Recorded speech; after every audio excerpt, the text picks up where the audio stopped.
Hey YouTube, this is Lesky here, back with another video for you guys today, and in this video we are going over my Hyperscape settings for Xbox.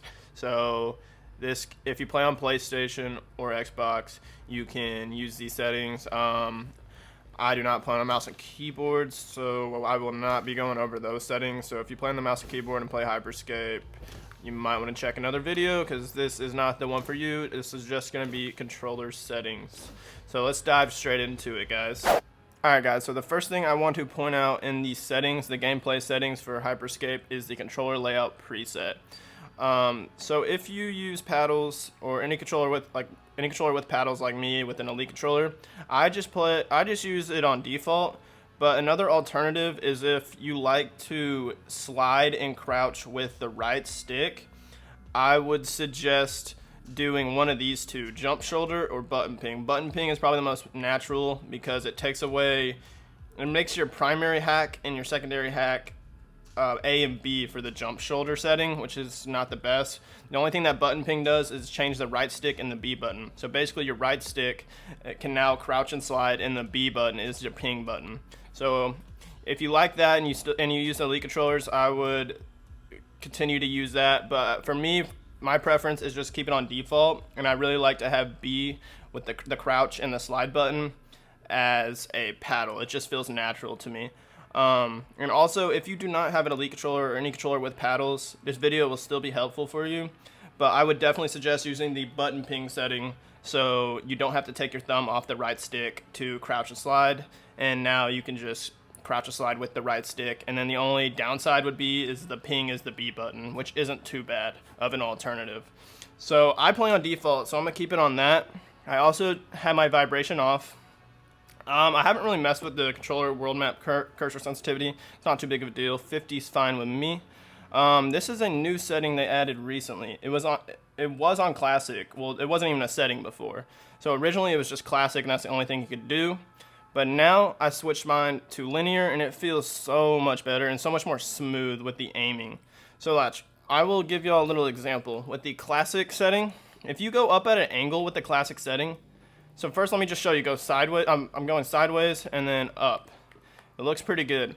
But when you go a little bit at an angle, like put your right stick like up to the right, it goes really slow. Look at that. It just gets really sticky. And I go back down to the bottom left corner, and it's just really sticky. Like, look at that. And I go bottom right corner, and it like speeds up sometimes, but then other times it just gets like really sticky. It's so weird to me. So I really did not like that. And then once they added the aim response curve setting that you could change, I put it to linear, and it feels so much more smooth. I would definitely suggest this, guys. If you are used to classic, what I do suggest is lowering your sensitivity, because it's going to feel a lot more smooth and more responsive, and the sensitivity is just going to feel a little quicker than what it did before. So I would definitely suggest tweaking your sensitivity after this. If you are used to playing on classic and are now switching to linear, I would definitely suggest tweaking your sensitivity down a little bit, because it's probably going to feel a little faster. But yeah, see, when I'm going at an angle now, it doesn't slow down. See how it just goes normal speed, normal full speed like it should? I don't know why it does that on classic, but it's really annoying and I do not like it. So this is why I have it at linear. That's the main reason, and it just feels a lot smoother to me. So let's move on to the other settings. Aim acceleration I do have on. So this is where I lowered my sensitivity. Y'all might think it's pretty slow, which it probably is, but the linear, I'm telling you, it really does speed up your sensitivity and just make it feel a lot quicker and more responsive. So I have my sensitivity at 1717 for both vertical and horizontal. My ADS low zoom sensitivity, I lowered it by 5 compared to my normal sensitivity. So I put that to 12, and then the higher zoom sensitivity, I want it to be a little bit faster. And because it is a higher zoom, so if you have it at the same, if I had it at 12, it would feel really slow because it's a higher zoom. So you want to have that a little bit more. So what I do is make my high zoom sensitivity at 22, and that is 5 more than my vertical sensitivity and horizontal sensitivity. It's a good balance, while my ADS low sensitivity is 5 below my horizontal and vertical sensitivity. This is definitely just a preference. Y'all can do whatever y'all feel like is the best for you guys and you're most comfortable with, so definitely do not have to copy my sensitivities. I'm just showing you guys what works best for me. My left stick dead zone I have at 5. My right stick dead zone is at 10. I really like to strafe really fast, so I keep it at 5. I wouldn't put it at 5 if it's moving your guy when you don't even have your thumb on the stick, a stick drift. I would definitely find the sweet spot for your controller, but I have mine at 5 and I really like it. Aim assist, I bumped that all the way up to 100. Got to get as strong an aim assist as possible. Crouch, sprint, toggle. Got to keep it on toggle. Automatic vault, this is a nice little tip. Sometimes you aren't going to want to vault buildings or certain walls. And then what you do is if you jump towards that ledge, it'll automatically vault you. But when you have it off, you have to press A to vault over the ledge or the wall, which is really nice, so you have more control over it and it doesn't accidentally vault you over something and then cause you to die. Damaging stack numbers on no delay for me. Inventory wheel, I have it on toggle because I don't want to hold it while I'm trying to drop weapons or switch my slots. I just have it on toggle. And then I'm pretty sure the next setting is auto close inventory wheel after drop, so that's a little helpful. That's why I have it at that. World map mode, toggle. This is all just kind of preference, not too big of a deal. Auto switch weapon when empty. Yeah, I have that enabled. Let's see, anything else relevant? HUD display, you're gonna want that on max. Yeah. And then you're gonna want all this on max. So none of those settings are gonna be too much of a game changer. But that's my gameplay settings, guys. Video, I have it up, the brightness up a little bit from 50 up to 60. Volume all the way, music volume down a little bit. I suggest keeping it on a hi-fi. And that's about it for audio. General, let's see, anything. Yeah, I lowered my subtitle size to small. I think it was originally medium. And then yeah, I lowered the text chat size to medium. I think that was like large or something. I don't know. I could be completely wrong on that. But the one thing I did change that actually makes a big difference is the colorblind mode. So let me just show you the default colorblind mode. Wow, it looks so much different now. So let me go into training camp real quick, guys. Alright, so for the training zone, let me get like a ripper. It's a good example. So we are on the default no colorblind mode. See how it's red around the players? Every time you see a player, it's red, and the bar is red. Your reticle is also red. See how it kind of mixes in, and you can't really see it too well. It kind of blends in. The red on red, it's like a kind of clash of the two colors. Actually, it's the same color, which is kind of stupid in my opinion. I see a lot of other streamers and Hyperscape players do this. They changed their colorblind mode from just the default, because I don't like that at all. You can hardly even see the reticle when you're kind of looking at their body. And then what I would do, people use different colorblind modes, but I use the Tritanopia, the last one. What this does is it changes basically the gold to like a rosy reddish pink color, and then it changes your reticle to like a off-white pink color, a whitish pink color. I don't even know how to explain it. See how when I'm looking at this ripper, see how it's like a very, very light pink, and the same with the reticle. It almost just looks basically white, and I just think it looks so much easier because the players are outlined in red and your reticle is white, so it's so much easier to see than the red reticle. And that's the colorblind mode I use, but I also have seen other people use, I think even both of these, Deuteranopia and Protanopia. I'm not too sure which one is the main one, but it basically changes pretty much everything to like gold.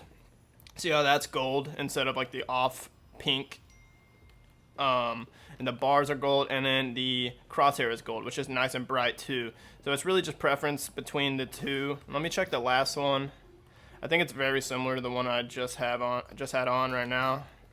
Yeah, it's basically gold, kind of basically the same thing. I think there's a little bit of a difference, but I'm not too sure what that is. But I prefer the Tritanopia because I like the white reticle. I think it looks very clean. So that's it for the settings, I do believe. Let me just check. That's all for the general. Just the main thing is the colorblind, and then yeah. That's it for my Hyperscape settings, guys. Now, I'm going to show you guys my Elite controller settings and my paddle bindings, basically. So stay tuned for that, especially if you have a controller with paddles. This will help you out and help you figure out which paddles or which button bindings are best for each paddle. So let's dive straight into that, guys. I'll be right back. Alright guys, here is my Hyperscape paddle bindings for my Elite controller. I am showing you guys this on the Xbox Accessories app, which is very helpful with the Elite controller. This is basically how you switch out your paddles and mess with the triggers and the sticks, which is very nice. So let me show you my Hyperscape one. So for the upper left paddle, I have Y. Why I use Y as a paddle is because I don't use the Y to switch my weapons at all. I really like using my thumb to switch Y. It just keeps my thumb kind of warm and it just keeps it moving instead of just sitting on my right stick the entire time. But the main reason I use this is for my melee weapon. You have to hold Y to pull out the melee weapon, and I don't like having to put my thumb off the right stick in certain situations where I'm trying to run away from people and I need to slice glass, break glass to get into a building or something like that and try and escape the people that are chasing me.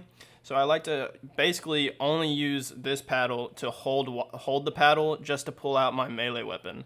And it's very helpful and it saves a little bit of time in those clutch moments. So I really like that. The upper right paddle I have as X. I have this for pretty much all Battle Royale games I play because it's really good for looting, just having it as a paddle. You can just look down at it. You'd never have to take your right thumb off your stick to press X to grab stuff. You can aim and just press X with the paddle very quickly, and it's also good for reloading. So I am really a fan of just a quick looting with the X paddle and also just reloading. And down to the lower left paddle we have as B, which is, I told y'all earlier, I play on the default controller layout, so B is the crouch and slide button, and then I use the right stick as my ping button. So basically I just use the bottom left paddle, B, to crouch and slide, and is very helpful in winning a lot of my gunfights and escaping in Hyperscape. So I'm a big fan of having the crouch and slide button as one of my paddles. And the last one is the lower right paddle, and we have that as A, which is probably the most important in my opinion. That is how you jump, double jump, and it's just really important, especially jumping in this game. It's nice to have A as one of your paddles. So I'm a big fan of these controller settings, guys. Let me just keep showing you the left stick. I do this on every shooter game. I have my left stick as aggressive. Again, this is more of a basically responsive stick setting. So what this does for my left stick is it helps me strafe, and it's just a little bit more responsive when I'm strafing in those clutch gunfights. And then the right stick, I always have this setting as my right stick, and it's smooth. It just feels really nice for me. It's just a preference when aiming. I really like to have it as smooth. And then the triggers, what I do for the triggers, the left and the right, I basically try to make them as responsive as possible, and so you don't have to click down on the left and right stick as long just for it to trigger like the gunshots or for you to zoom in. So basically I go down right here, and then this is normally at 100. I lower it all the way to 10. So basically you barely have to press the trigger and it'll trigger whatever you're trying to do, basically ADSing for Hyperscape with the left trigger, and then the right trigger would be to shoot. So it's just a little bit more responsive, and I like it that way. I pretty much do that on every single game. With the vibration, I'm obviously going to take that off. I already have that off on Hyperscape, and that's not very necessary. So that's it for my paddle settings, guys. I hope y'all enjoyed, and that's it for my entire Hyperscape settings video. So I hope you enjoyed. Leave a like on the video and hit that subscribe button if you like this video, and stay tuned for more Hyperscape content on my channel, guys. Thanks for watching. I appreciate it. Have a good day.